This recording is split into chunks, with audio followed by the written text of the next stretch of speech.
ఈ పశువుల్ని చూస్తే నిజంగానే ఇవి ఈ భూమి మీద బ్రతుకుతున్నాయా అనే డౌట్ ఖచ్చితంగా వచ్చేస్తుంది. ఎందుకంటే అసలు వాటి రూపాన్ని చూడండి, ఎంత భారీగా ఎంత భయంకరంగా కనిపిస్తున్నాయో. ఈ రోజు ఈ వీడియోలో ఇలాంటి భయంకరమైన పశువులు అసలు ఈ ప్రపంచంలో ఎక్కడ బ్రతుకుతున్నాయో చూసేద్దాం.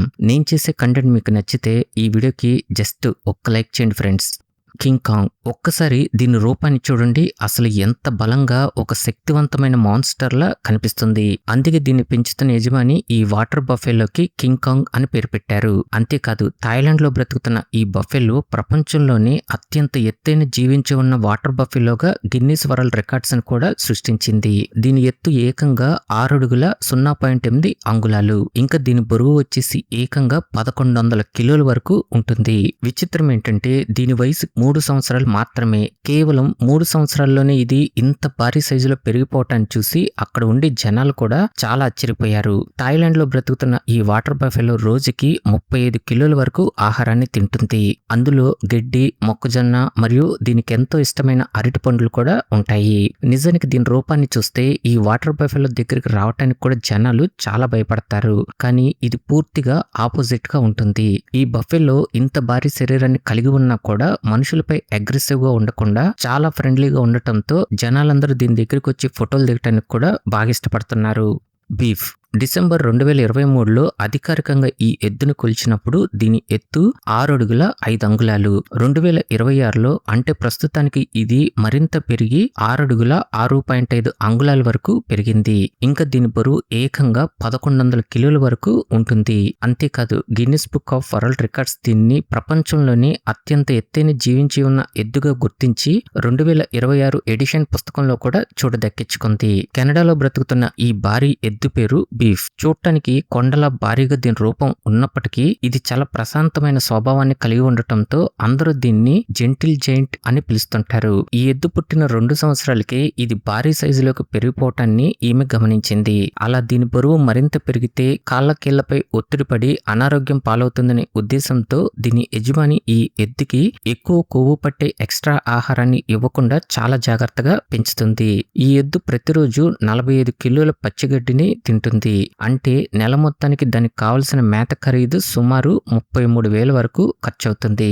మామూలుగా ఈ ఎద్దుల్ని మాంసం కోసం పెంచుతుంటారు. కానీ ఈ బీఫ్ ని దాని యజమాని ఒక పెంపుడు జంతువుల జీవితాంతం ప్రేమగా చూసుకోవాలనే నిర్ణయించుకుంది. టామీ, ఈ ఎద్దు పక్కన ఈ మనిషిని చూస్తుంటేనే మనకు అర్థమైపోతుంది ఆ ఎద్దు అనేది ఎంత ఎత్తు ఉన్నదో అని. అమెరికాలోని మసాచుసెట్స్ లో ఉన్న చైషైర్ అనే ప్రాంతంలో బ్రతికే ఈ ఎద్దు ఎత్తు వచ్చేసి 6 అడుగుల 1 అంగుళం. దీని భుజాల వరకు ఉండే ఎత్తు కాకుండా తల మరియు కొమ్ములతో కలిపితే ఇది దాదాపు 8 అడుగుల ఎత్తు వరకు ఉన్నట్లు కనిపిస్తుంది. ఇంకా దీని బరువు కూడా ఏకంగా 1360 కిలోల వరకు పెరిగింది. ఇంత భారీ ఎత్తులో ఇంత భారీ బరువుతో ఉండటంతో ఈ ఎద్దు కూడా గిన్నిస్ వరల్డ్ రికార్డ్స్ ని సొంతం చేసుకుంది. ఇది రోజుకి 13 కిలోల ఎండు గింజల్ని మరియు 34 కిలోల కంటే ఎక్కువ గడ్డిని తింటుంది. ఇంకా 150 లీటర్ల నీటిని కూడా ఒక్క రోజులో త్రాగుతుంది. వీటితో పాటు ఈ ఎద్దుకి సిన్నామోన్ బన్స్ అంటే చాలా ఇష్టం. అలానే యాపిల్స్ మరియు క్యారెట్స్ కూడా దీని డైలీ మెనూలో చేర్చేశారు. బ్లాసమ్, ఈ ఆవు ఎత్తు వచ్చేసి 6 అడుగుల 2 అంగుళాలు. అలానే బరువు వచ్చేసి 1100 కిలోల వరకు ఉంటుంది. ఈ ఆవు సైజు ఇంత భారీలో ఉండేసరికి ఇది గిన్నిస్ వరల్డ్ రికార్డ్స్ ని కూడా సొంతం చేసుకుంది. కానీ ప్రస్తుతానికి ఈ ఆవు బ్రతికలేదు, చనిపోయింది. ఒకరోజు ఈ ఆవు బురదలో జారిపడటంతో దాని వెనక కాలు ఎముక మరియు కీలు భాగం పూర్తిగా దెబ్బతింది. దాని భారీ శరీరం కారణంగా అది మళ్లీ లేచి నిలబడలేకపోయింది. అలా ఆ నొప్పిని తట్టుకోలేక ఆ ఆవు నరకయాతనని అనుభవించింది. చివరికి ఈ ఆవు బాధను చూడలేక పశు వైద్యుల సలహా మేరకు దానికి బాధ తెలియకుండా కారుణ్య మరణం ప్రసాదించారు. ఈ ఆవు ఎటువంటి కృత్రిమ గ్రోత్ హార్మోన్స్ లేకుండానే సహజంగానే ఇంత ఎత్తు పెరిగిపోయింది. ఈ ఆవు నిజానికి చనిపోయినప్పటికీ ఒకప్పుడు ఇంత పెద్ద ఆవు బ్రతికుందని మాలాంటి ఫ్యాక్ట్ ఛానల్స్ ద్వారా ప్రజలకి ఇంకా పరిచయం అవుతూనే ఉంది. బ్రహ్మన్, అమెరికాలో బ్రతుకుతున్న ఈ అతి బలమైన ఎద్దుల్ని చూస్తుంటే అచ్చం మన ఇండియన్ ఎద్దులే గుర్తుకొస్తున్నాయి కదా. కానీ నిజానికి ఇవి మన దేశానివే. 19వ శతాబ్దంలో అమెరికాకు చెందిన పశువుల పెంపకందారులు భారతదేశం నుంచి మన పశువుల్ని దిగుమతి చేసుకున్నారు. అప్పటి నుంచి మన దేశ పశువులు ఈ అమెరికాలో బ్రతుకుతూ ఇంకా అక్కడ ఉండే లోకల్ పశువులతో క్రాస్ బ్రీడింగ్ ద్వారా అమెరికన్ బ్రాహ్మణ్ అనే మరో కొత్త శక్తివంతమైన జాతిని కూడా పుట్టించారు. వీటి మెడ మరియు భుజాల పైన ఒక పెద్ద హంపు భాగం ఉంటుంది. మంచిది. ఒంటిలాగే ఇవి కూడా ఈ హంపులో కొవ్వుని నిల్వ చేసుకుంటూ వీటి కష్టకాలంలో ఆ కొవ్వుని శక్తిగా ఉపయోగించుకుంటాయి. ఈ ఎద్దులు సుమారు 1000 కిలోల వరకు బరువు పెరుగుతుంటాయి. యూరోపియన్ పశువులు తీవ్రమైన ఎండని తట్టుకోలేవు. కానీ ఈ బ్రాహ్మణ్ పశువులకి స్వెట్ గ్లాండ్స్ ఎక్కువగా ఉండటం వల్ల 40 డిగ్రీల కంటే ఎక్కువ ఎండలో కూడా హాయిగా బ్రతికేస్తుంటాయి. ఇంకా వీటి చర్మం నుంచి ఒక రకమైన జిడ్డుగా ఉండే ద్రవం రిలీజ్ అవటంతో ఆ వాసనకు దోమలు, ఈగలు ఇంకా ఈ అమెరికాలో బ్రతికే టిక్స్ వంటి కీటకాలు కూడా వీటిని ఏమీ చేయలేవు. ఇవి వాటి యజమానుల్ని చాలా బాగా గుర్తుపెట్టుకుంటాయి. ఇంకా మనం వాటిని ఎంత ప్రేమగా చూసుకుంటే అవి కూడా మనతో అంతే ప్రేమగా ఉండిపోతాయి.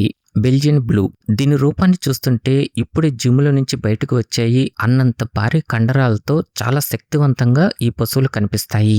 మామూలుగా ఇంత భారీ కండరాల పెరుగుదలతో మనం వేరే పశువుల్ని వేటిని చూసుంటాం. అలాంటిది వేటికి లేని సూపర్ పవర్ వీటికి ఎలా వచ్చిందంటే, మామూలుగా ఈ జంతువుల కండరాల పెరుగుదల ఒక నిర్దిష్ట పాయింట్ దగ్గర నియంత్రించడానికి వాటి శరీరంలో మయోస్టాటిన్ అనే ప్రోటీన్ ఉత్పత్తి అవుతుంది. అలాంటిది ఈ బెల్జియన్ బ్లూ పశువుల్లో ఒక రకమైన జన్యులోపం కారణంగా ఈ మయోస్టాటిన్ అనే ప్రోటీన్ ఉత్పత్తి ఆగిపోతుంది. అందువల్లే వీటి శరీరంలో కండరాలు ఎలాంటి నియంత్రణ లేకుండా విపరీతంగా పెరిగిపోతాయి. ఈ పశువులు ఏకంగా 1200 కిలోల వరకు బరువు పెరుగుతుంటాయి. విచిత్రం ఏంటంటే వీటికి పుట్టే దూడలు కూడా భారీ కండరాలతో పెద్ద సైజులో పుడతాయి. అందువల్ల ఈ జాతి ఆవులకి సాధారణ ప్రసవం అవటం చాలా కష్టం. దాదాపు 90% కంటే ఎక్కువ ప్రసవాలు పశు వైద్యులు ఆపరేషన్లు చేసి ఈ దూడల్ని బయటికి తీయాల్సి వస్తుంది. వీటి మాంసంలో ఫ్యాట్ శాతం తక్కువగా ఉండటం వల్లే వీటి మాంసం సేల్స్ కూడా విపరీతంగా జరిగిపోతుంటాయి. వీటి శరీరం నుంచి దాదాపు 85% వరకు మాంసం లభిస్తుంది. అందుకే ఈ పశువుల్ని ఎక్కువ మొత్తంలో పెంచడానికి కూడా ఇష్టపడుతున్నారు. గౌర్. దీన్ని ఇండియన్ బైసన్ అని కూడా పిలుస్తుంటారు. ఇంతకు ముందు మనం చూసిన బెల్జియన్ బ్లూ పశువుల్లాగానే వీటి శరీరం కూడా బాడీ బిల్డర్లా విపరీతమైన కండరాలతో చాలా పవర్ఫుల్ గా కనిపిస్తుంది. ఇవి ఎంత అగ్రెసివ్ గా ఉంటాయంటే చివరికి వీటిపై దాడి చేయాలంటే టైగర్ కూడా వెనకడుగు వేస్తుంది. వీటికి కోపం చాలా ఎక్కువ. మామూలుగా ఇవి అంత త్వరగా ఎవరి జోలికి వెళ్ళవు. కానీ వీటికి ప్రమాదం అనిపిస్తే మాత్రం అవి చేసే విధ్వంసం చాలా భయంకరంగా ఉంటుంది.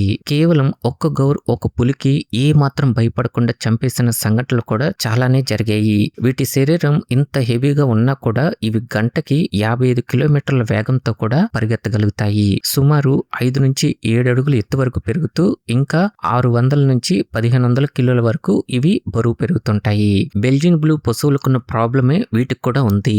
అంటే ఈ గౌరు శరీరంలో మయోస్టాటిన్ అనే కండరాలని ఒక పరిమితికి మించి పెరగకుండా అడ్డుకుంటుంది.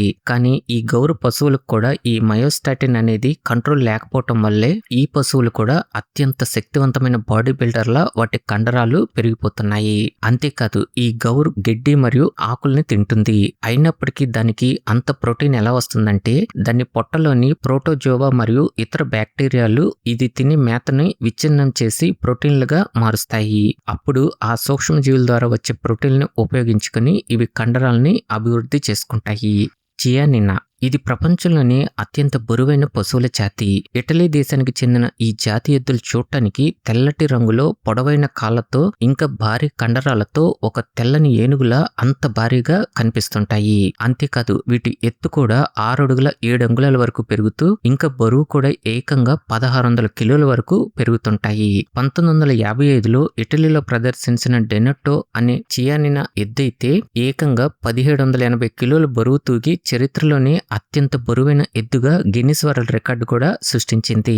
ఈ పశువులు పుట్టినప్పుడు గోధుమ రంగులో పుట్టి కొన్ని నెలల తర్వాత పూర్తిగా తెలుపు రంగులోకి మారిపోతాయి. ఈ పశువుల్ని మాంసం కోసమే ఎక్కువగా పెంచుతుంటారు. ఎందుకంటే వీటి మాంసంలో కొవ్వు మరియు కొలెస్ట్రాల్ చాలా తక్కువగా ఉండి ప్రోటీన్లు మాత్రం చాలా ఎక్కువగా ఉంటాయి.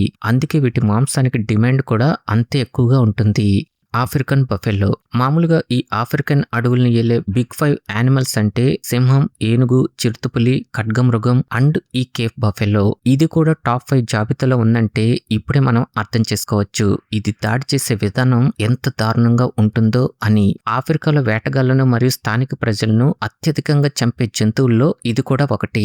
అందుకే దీన్ని ఆఫ్రికాలో బ్లాక్ డెత్ అని కూడా పిలుస్తారు. వీటికి జ్ఞాపక శక్తి కూడా చాలా ఎక్కువ. ఏదైనా సింహం లేదా వేటగాడు వేటగాడు దీనిపై దాడి చేసి గాయపరిస్తే అది అక్కడి నుంచి తప్పించుకుని మళ్ళీ తిరిగి వచ్చి పగతో ఆ వేటగాడిపైనే రివర్స్ అటాక్ చేసి చంపేసినంత కోపం దీనికుంటుంది. గాయపడిన కేప్ బఫెలో చాలా ప్రమాదకరంగా మారిపోతుంది. చివరికి ఈ అడవికి రాజైన సింహాల మంద కూడా ఈ కేప్ బఫెలోపై దాడి చేయాలంటే చాలా భయపడతాయి. మందలోని ఏదైనా ఒక చిన్న దూడపై సింహం దాడి చేస్తే మిగిలిన వందలాది బఫెలోలు అన్ని ఒక్కటై ఈ సింహం పైకి ఎదురుదాడి దిగి అప్పుడు జరిగే భయంకరమైన దాడులకి చివరికి ఈ సింహాలు సైతం చనిపోయిన సంఘటనలు కూడా చాలానే జరిగాయి. ఇవి 5 అడుగులు ఎత్తు పెరుగుతూ 900 కిలోల వరకు బరువు పెరుగుతుంటాయి. ఇంకా ఇవి మందలుగా వందల సంఖ్యల నుంచి వేల సంఖ్యలో బ్రతుకుతూ వాటి బలాన్ని మరింతగా పెంచేసుకుంటాయి.